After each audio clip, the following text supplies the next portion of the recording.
So I'm here at ISNTD Co-Infections and Comorbidities here in London, and I'm joined by a special guest, Dr. Peter Derek Christian Laucher from Aarhus University. Peter, you've just spoken in a session this afternoon, really looking at the challenges in terms of HIV and genital schisto from a Zimbabwean perspective. Would you like to just elaborate a little bit on that for our viewers? Yes. What we have done is that we have for a number of years been working on genital schistosomiasis, which is a parasite disease, and it's a genital manifestations, both occurring in males and females, and it's today we have more and more evidence that that genital schistosomiasis is a risk factor for HIV transmission, in addition to the other morbidity that this parasite disease causes. So what we are working on is genital schistosomiasis as actually a neglected risk factor for HIV transmission. We have many other risk factors in play in Africa, like STDs, but there has not been that much attention, if any at all, on genital schistosomiasis. May I ask you, I mean, obviously FGS is quite a focus area today for today's female genital schisto, and as you've mentioned, the increasing the prevalence rates for HIV infection. It's kind of a key issue in this particular session, and we're covering that in terms of the conference. In your opinion, why is it so underreported? Why is it still not really considered or it's just about starting to be considered a risk factor for HIV? Well, I think for many reasons. First of all, because the disease manifestation itself has been neglected, even among pathologists. This is genital schistosomiasis. Female genital schistosomiasis is due to infection with Schistosoma hematobium, which is normally, in most cases, for decades have been linked to urinary schistosomiasis. But actually, not very much attention have been on the genital manifestations, and the genital manifestations are as commonly occurring as the urinary tract manifestations. So the proper name for this entire disease entity is urogenital schistosomiasis. And we know that it's difficult to access the genital manifestations because it requires a pelvic examination. And in most places, we are in a rural area, rural setting, and we do not have access to do pelvic examinations, which actually requires not only pelvic examination, but also in most cases colposcopic examinations, which means high technology. So it's for that reason, for diagnostic reasons, we have had a problem about having enough focus on FGS and to describe the manifestations of FGS. But now we're coming on, and there's an increasing awareness, and we have the studies, data from the studies coming in, and showing that this is highly prevalent among the women, and it causes a wide range of various symptoms for discomfort for the women. So this is one part of the explanation why it has been kind of in this situation, by the way, it had been neglected because we did not have the appropriate diagnostic tools for doing it. Secondly, when we want to go further and see it as associated to HIV, it's like we are in a kind of often end up being separated. We have the pathologists working in their field, and then we have the HIV people working in their field. And unfortunately, there is often a lack of communication and lack of interdisciplinary approach between the two fields. So moving from the rhetoric of multidisciplinarism and into a real sense, what do you think's needed? I mean, I totally agree with what you said. We formed as the ISNTD on the basis of we wanted to break down the walls, the silos between the academics and the NGOs and everyone together. And that's what today is actually all about. This particular, it's about making worlds collide. Exactly. So you'll see session after session with so many different points of inflection and juxtaposition built into it that people are just thinking differently. And that's what we're trying to achieve. In your opinion, what needs to be done? What needs to be done to move from the rhetoric of multidisciplinarism, multisectorialism into a real, multidisciplinary world approach? I think that it's first of all the awareness of that there is a problem, and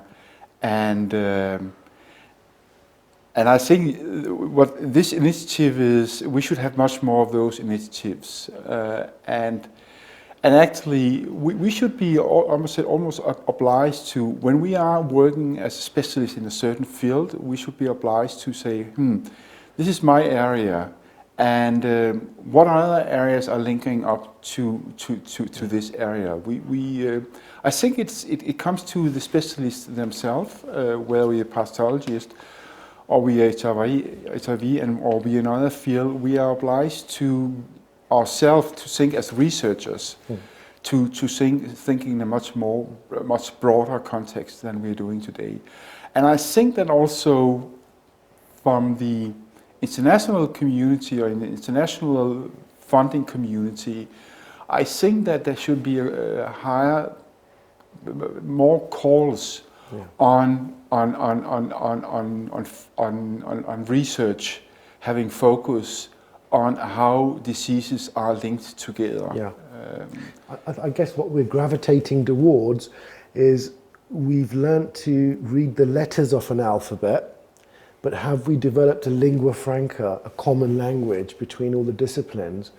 Do you think, what form do you think that common language might take? Will it be an immunological basis of, the host pathogen framework? Will that become the center, the language that everybody understands and can talk with each other? What do you think, how will it manifest itself? I think it could manifest itself in many different ways. Immunology could be one approach. It could also be the social science approach. I think we should stop up and say the way we have been elaborating on research until now. Do we really get to where we want to get to, and kind of review our research strategy? I think this is what is highly needed, and I think that for that purpose, research institutions around the world should have that in their agenda much more than today. And perhaps we're moving to that as an inevitable conclusion with the further extrapolations in terms of globalization and everything like this. We're moving to a far more convergent kind of space. Maybe it's an inevitable conclusion. From Aarhus University and your particular department's perspective, today is really designed about partnership building. It's designed for progress through partnership, and you've seen such a diverse range of, hopefully quite a diverse range of people from music, from biology, pharmacology, social sciences, economics. Everyone is here. They're talking about what type of partnerships would Aarhus University, you in particular, look to be forming, and can they contact you directly as a department or? Yeah, absolutely. I would say that in this area of general schistosomiosis, our main focus is, of course, about the disease and how to prevent it and how to treat it itself. But I think that we need this stronger collaboration with partners from, for instance, in the HIV world. It's very important to have a closer collaboration with the HIV community. We have been working on general schistosomiosis, and we have been able to publish our results and to get out with it. But it still remains striking how little we actually, the lack of progress we actually are not fulfilling. So I would like very much to see that to be open and to have a much closer communication and contact with in the fields of not only on HIV, because it's a matter of sexually transmitted diseases. It's a genital psoriasis, sexually transmitted diseases is a differential diagnosis, and actually the approach should be that if you have a person living in a schistosomiasis endemic area, this person should also be treated against schistosomiasis and STDs at the same time. So it's the understanding of that you should have this, putting this approach together. And I see it definitely also, so this is an element of reproductive health, to have an understanding that in the field of reproductive health, you have many topics involved, STDs and genital psoriasis. You also have to look into schistosomiasis as a pediatric disease, among many other pediatric diseases. So it's whatever I have colleagues and out there who potentially can see that could actually be a reason for having a closer contact. We should have that contact. Oh, good. So that's a very encouraging, an open mindset and a very positive mindset in terms of trying to achieve true multidisciplinarism. That's very encouraging to hear, Peter. I appreciate that a lot. Coming into your work for a second, you've outlined the open desire to, or the desire for open frameworks in terms of partnerships and academic collaboration. Coming to the acute experiences you've had in Zimbabwe, as an example, what type of partnerships in field with the local actors and players would facilitate your work in terms of conduction of HIV and the urogenital schisto? What kind of local partnerships and that will definitely be that we are conducting those field studies. We have showed that the impact of treating genital schistosomiasis in men co-infected with HIV, and we have shown that if you treat with praziquantel, which is the drug of choice for schistosomiasis, you achieve a significant decrease in viral load in semen. And we know that the amount of virus in semen is a major determinant on how infectious you are towards your partner. So those findings should be shared with our colleagues in the field working with the HIV patients. And those findings should also, in order to be able to work together, see how can we use those results in a strategic way? How can we, because we absolutely convinced that those findings could have a major impact on prevention of HIV, spread of HIV. And if it is just a matter of at least to have the understanding that a single dose treatment with praziquantel can have an enormous effect on spread of HIV, then we should have this as a tool, make use of this tool, but we cannot do it alone. We have to do it in the overall strategy for prevention and control of HIV. So we really need to have this collaboration with the people in the HIV field in Zimbabwe and other places where schistosomiasis and HIV is co-endemic. We also need to work very closely with the expert, with the community working on STDs, because many of the symptoms of genital schistosomiasis is similar to the symptoms of STDs.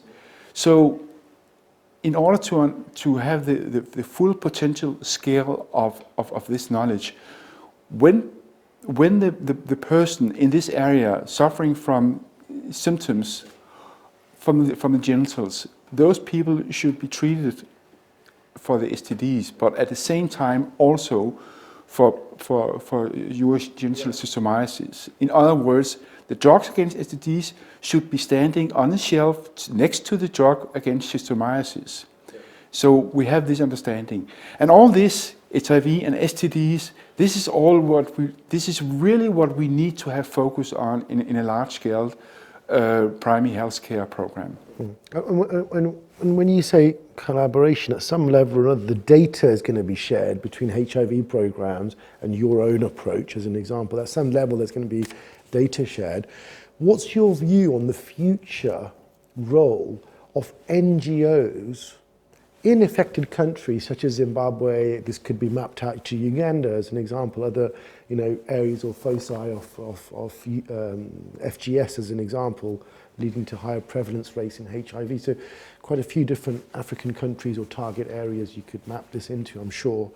The question is that, what do you see as the question is, to map something like this out, you're going to have to underpin it with data, and that data is going to come from existing, at some level, from existing NGOs. So what's the future role, in your opinion, of NGOs working in HIV, or indeed any other area in and around FGS that impacts that, from a data perspective? From a data perspective, I think that it is very important that the NGOs, those who are working in the fields and addressing those issues, that we feed them with this information, so with data.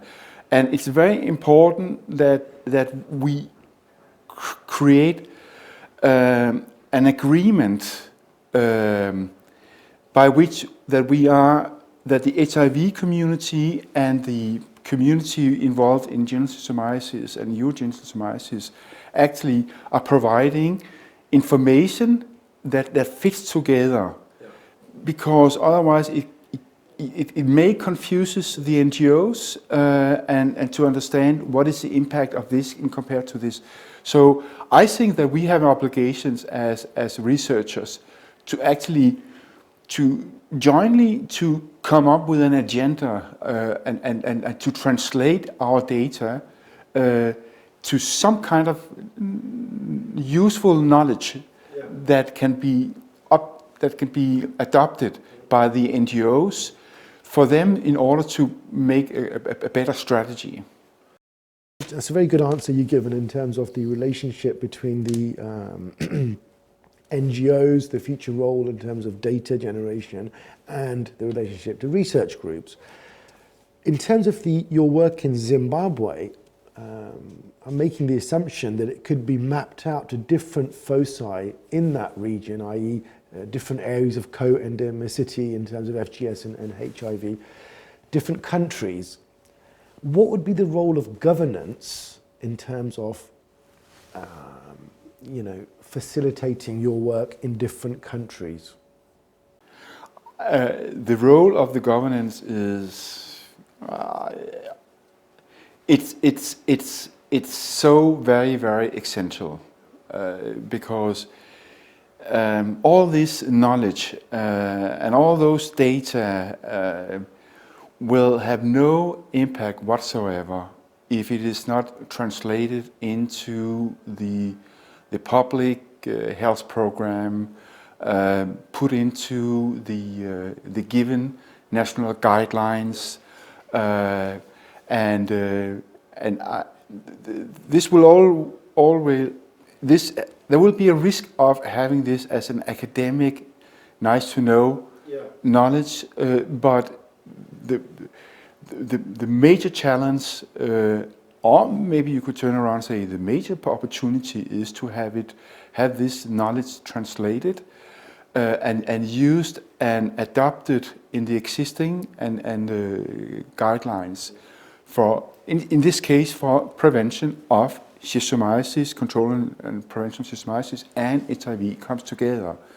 So also at governance level, it requires that different sectors of the governance are actually also collaborating. So again, we have an example of, it's just showing the necessity of having this interdisciplinary collaboration between different partners and also at government level. But we have to emphasize the importance of having the government in this.